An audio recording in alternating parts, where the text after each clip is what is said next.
بسم اللہ الرحمن الرحیم۔ عزیز دوستو، آپ کے سامنے دنیا اور آخرت کی حقیقت کے متعلق ایک واقعہ عرض کر دیتا ہوں۔ حضرت جابر رضی اللہ تعالی عنہ کا بیان ہے کہ جناب رسول اللہ صلی اللہ علیہ وسلم کی خدمت میں تھا، ایک حسین و جمیل شخص آیا، صاف ستھرا لباس زیب تن کیا ہوا تھا۔ سلام کیا، سلام کے بعد عرض کیا، یا رسول اللہ صلی اللہ علیہ وسلم، دنیا کی حقیقت کے متعلق بیان فرمائیے۔ تو آپ صلی اللہ علیہ وسلم نے ارشاد فرمایا، دنیا سونے والے کے خواب کی مانند ہے۔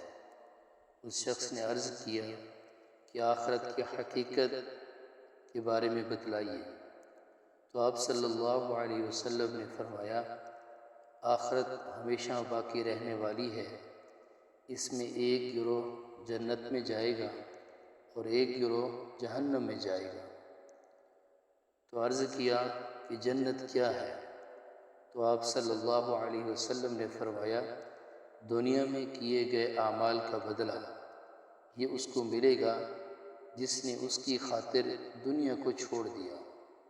تو سائل نے عرض کیا کہ جہنم کے متعلق فرمائیے۔ تو آپ صلی اللہ علیہ وسلم نے ارشاد فرمایا، دنیا میں کیے گئے برے اعمال کا بدلہ ہے۔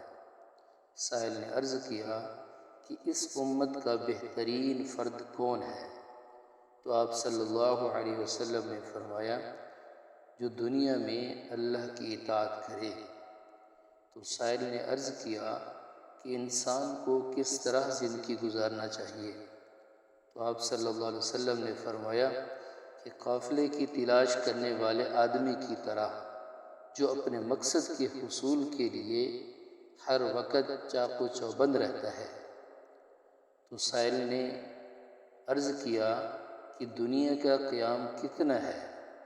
تو آپ صلی اللہ علیہ وسلم نے فرمایا، قافلہ سے پیچھے رہ جانے والے شخص کی بقدر، یعنی بہت کم۔ تو سائل نے عرض کیا، دنیا اور آخرت میں کتنا فاصلہ ہے؟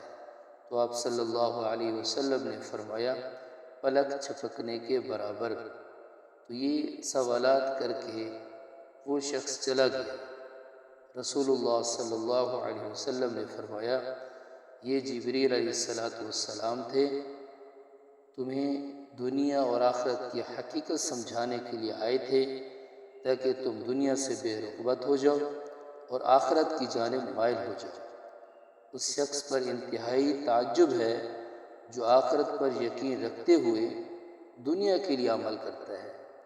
دوستو، اللہ تبارک و تعالیٰ سے دعا ہے کہ اللہ پاک ہمیں اپنی زندگی کے لمحات کو قیمتی بنانے کی اور آخرت کو بہترین بنانے کی توفیق نصیب فرمائے۔